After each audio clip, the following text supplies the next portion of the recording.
He was the one she had slept with to get the contract for Obina. Hey, this is the sad yet interesting story of Allero. Sit back because you're in for a ride.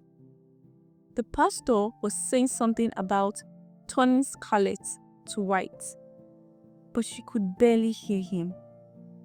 She was in church, but her mind was far, far away. A couple of days ago, she had thought she was in love. A couple of days ago, she was 2 months pregnant. This morning, she had woken up with intense thoughts of suicide. She was heartbroken and was burdened with the knowledge that she probably had less than 20% chance of conception. Allero Johnson was in church, not because she wanted to, but because her aunt forced her to. She had made plans on how to take an overdose of diazepam while her aunt was in church. She had even written her suicide notes. The only thing left was to take tablets, lie down, and die. Her aunt would come home after church to find her cold and lifeless body. Her plan was almost flawless, till her auntie Rita decided that she needed Christ and dragged her to church. Truly, knowing the pain her death would cause her aunt made her feel guilty, but it didn't stop her from making plans. Her life as she knew it was over. She choked back a sob. Her life was over because of a man.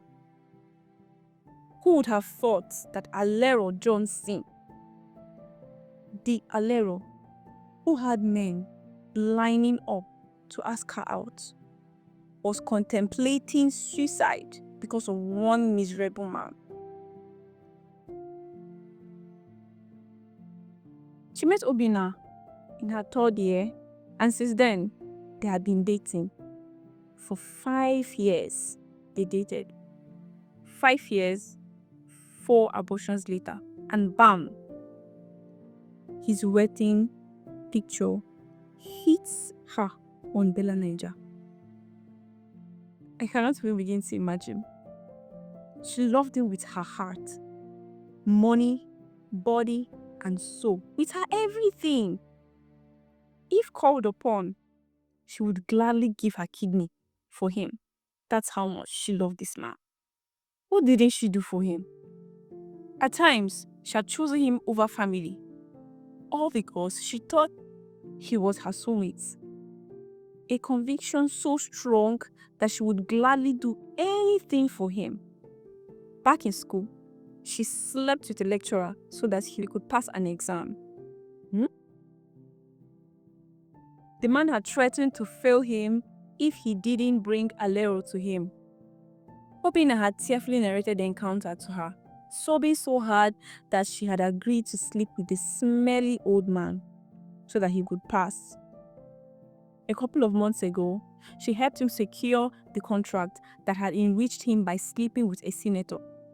It was after he got the contract that she started noticing the changes. He was always too busy to call her, too busy to spend time with her, and then he found out that she was pregnant again.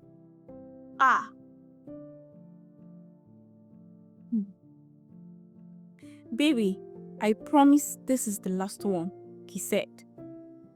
Why can't we keep it? She asked tearfully. But answer, why can't she keep it? Obina, why can't she keep it? A sob forced its way out of her lips. Why can't we keep it? She repeated.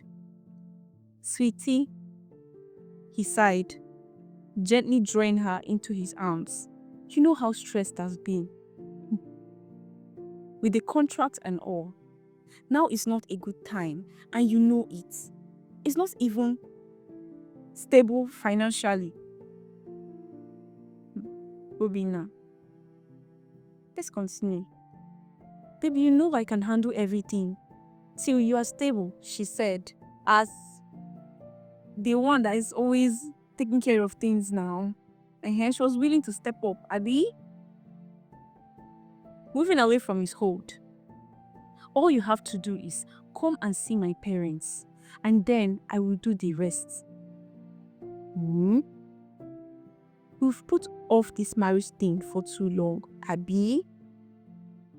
Sweetie, he called gently, getting up from the couch and kneeling in front of her.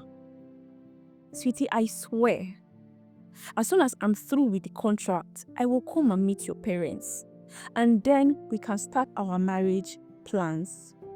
All I ask is for you to just do it one last. That is for the 5th time, Abby.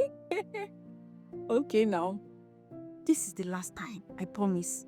But we all know that it's not always the last time. There's always going to be one last time. One last time. So let's see. He looked so earnest and sincere that she found herself considering it.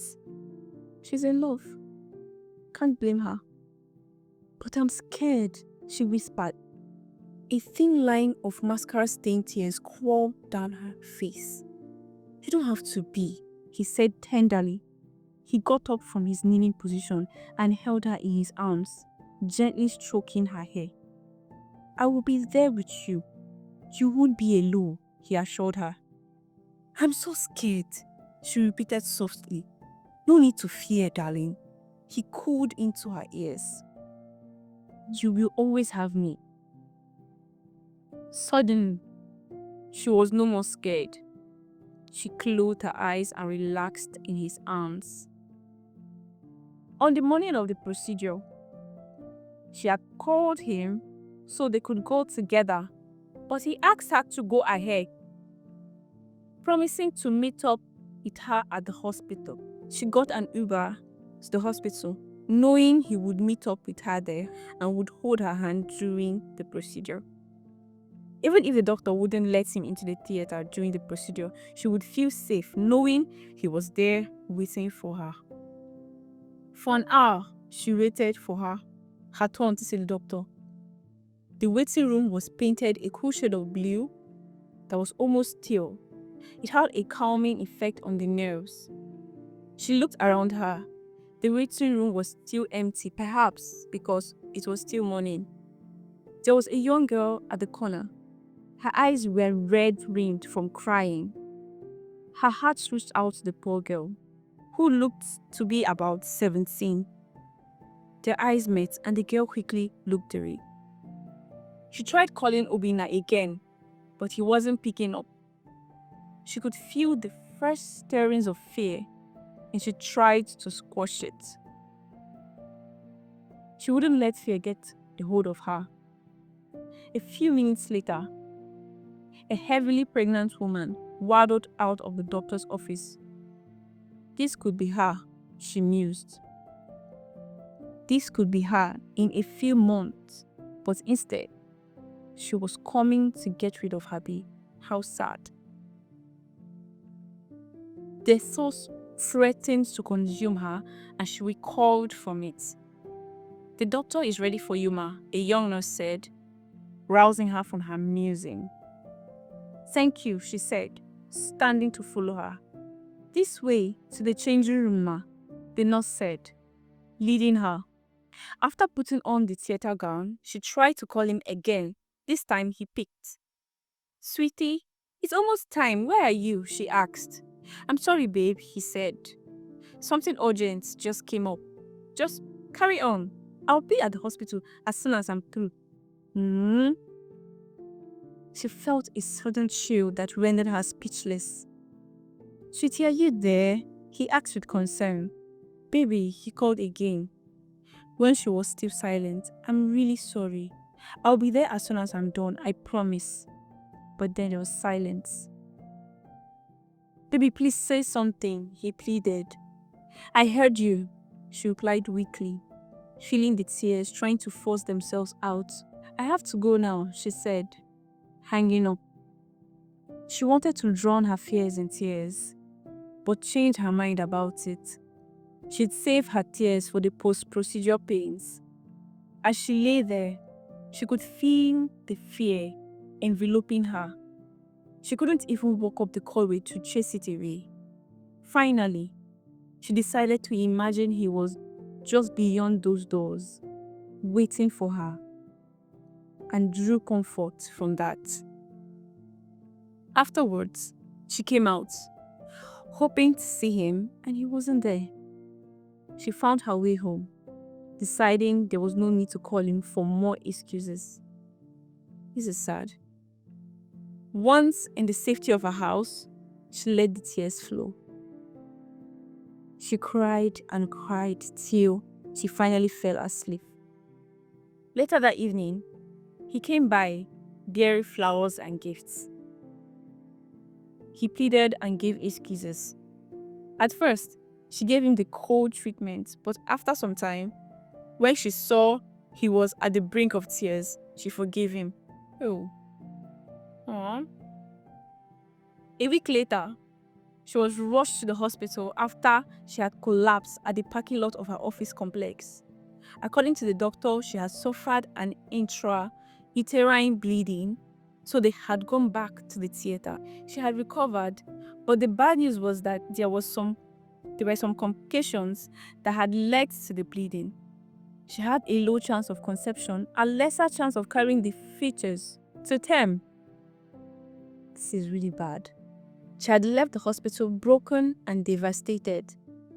Her office had given her a week of bed rest, so instead of staying at her apartment alone, she had headed to her Auntie Rita's house.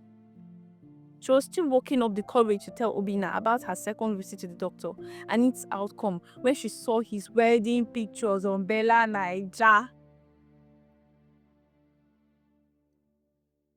Amazingly, tears refused to flow.